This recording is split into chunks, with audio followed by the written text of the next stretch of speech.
প্রথমবারের মতন রাইকে মুখোমুখি দেখে আবেগ আপ্লুত হয়ে এবার সকলের সামনে রাইকে জড়িয়ে ধরলো অনির্বাণ। হ্যাঁ বন্ধুরা, ভিডিওতে লাইক দিয়ে দেখতে থাকুন। অনির্বাণ যখন রাইকে সম্মুখীনে দেখে ঠিক সেই মুহূর্তে এক মুহূর্তে অপেক্ষা না করে অনির্বাণ রাইকে জড়িয়ে ধরে বলতে থাকে যে Rai, I am really very happy for you, যে আমি তোমাকে খুঁজে পেয়েছি রাই, আমি আর তোমাকে কোথাও যেতে দেবো না। অন্যদিকে অঞ্জন অনির্বাণের উপরে চেঁচামেচি করে বলতে থাকে যে মিস্টার অনির্বাণ সেন, আপনি ভুলে যাবেন না যে আপনার সাথে আমরা প্রজেক্ট সাইন করেছি বিধায় আপনার সকল অসভ্যতামও আমরা অ্যাকসেপ্ট করে নেব। আপনি এরকম কী ধরনের আচরণ করছেন আমার এমপ্লয়ির সাথে বলুন তো, আপনি ভুলে যাবেন না আপনার লিমিটটা। উনি কিন্তু একজন ভদ্র ঘরের মেয়ে, আর ওকে আপনি রাই রাই কেন বলছেন বলুন তো? ও তো হলো গিয়ে অনামিকা, ও আমাদের বাড়ির মেয়ে। তখন অনির্বাণ বলতে থাকে যে না, ও রাই, ও কোনো মতো অনামিকা হতেই পারে না, প্রশ্নই উঠতে পারে না, কারণ ওকে আমি দীর্ঘদিন যাবৎ চিনি, আর ও আমার ভালোবাসার মানুষ, যাকে কিনা আমি ভালোবেসেছি, যার সাথে কিনা আমার বিয়ে হয়েছিল।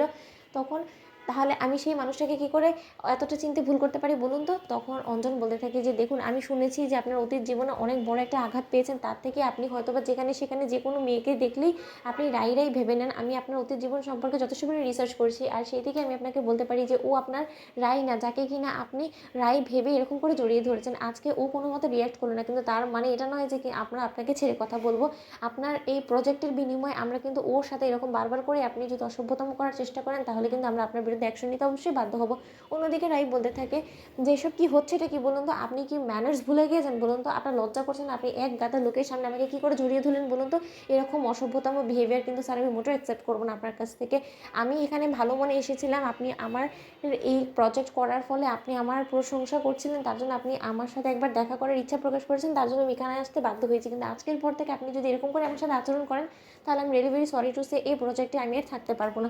অন্যদিকে অঞ্জন বলতে থাকে যে রাই, তুমি সব কী সব ভুলভাল বকছো বলো তো? যেখানে কিনা তোমারই কোনো রকম কোনো মান সম্মান বজায় উনি রাখবে না, তাহলে ওনার সাথে আমরা কেনই বা এই ডিলটা ফাইনাল করতে যাবো? অন্যদিকে অঞ্জনের বাবা বলতে থাকে যে অঞ্জন, সব বিষয়ে তর্ক চলে না, এই মেয়েটার জন্য আর যাই হোক না কেন আমি কোনো মতে এই ডিলটা ক্যান্সেল হতে দেবো না। অনির্বাণ, তুমি প্লিজ কোনো কিছু মনে করো না, আর তুমি আজকে যা কিছু করেছো প্লিজ নিজের ব্যবহারের প্রতি একটু সংযত থাকার চেষ্টা করো। অন্যদিকে অনির্বাণ বলতে থাকে যে আমি পারছি না সংযুক্ত রাখতে নিজেকে, কেনই বা রাখবো? যে কিনা আমার এক্স ওয়াইফ ছিল, তাকে আমি সামনাসামনি দেখে আমি তাকে জড়িয়ে ধরতে পারবো না, এটা কোথাকার আইন বলুন তো?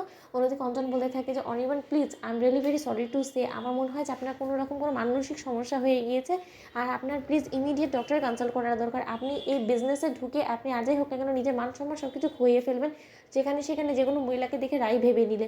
তাই I am really sorry to say, আপনি প্লিজ এই মুহূর্তে এখান থেকে বিদায় হন, নয়তো আমি ঘাড় ধাক্কাতে আপনাকে এখান থেকে বার করে দিতে বাধ্য হবো। অন্যদিকে অঞ্জনের বাবা অঞ্জনের উপরে চটে গিয়ে বলতে থাকে যে অঞ্জন, এটা কিন্তু বাড়াবাড়ি হয়ে যাচ্ছে, এই বাহিরের মেয়েটার জন্য তুমি এরকম আচরণ করছো ওর সাথে। আজকেও যদি ডিলটা ক্যান্সেল করে ফেলে, তখন অঞ্জন বলতে থাকে যে বাবা, একটা ডিলের বিনিময়ে আমি নিশ্চয়ই রাইয়ের মান সম্মান নিয়ে এরকম করে তুচ্ছ তাচ্ছিন্ন করার অধিকার দিয়ে দিতে পারি না অনির্বাণ সেনকে, সে যত বড়ই বিজনেস টাইকুন হয়ে যাক না কেন। তো বন্ধুরা, ভিডিওটি ভালো লেগে থাকলে লাইক এবং শেয়ার করে সাবস্ক্রাইব করতে ভুলো না।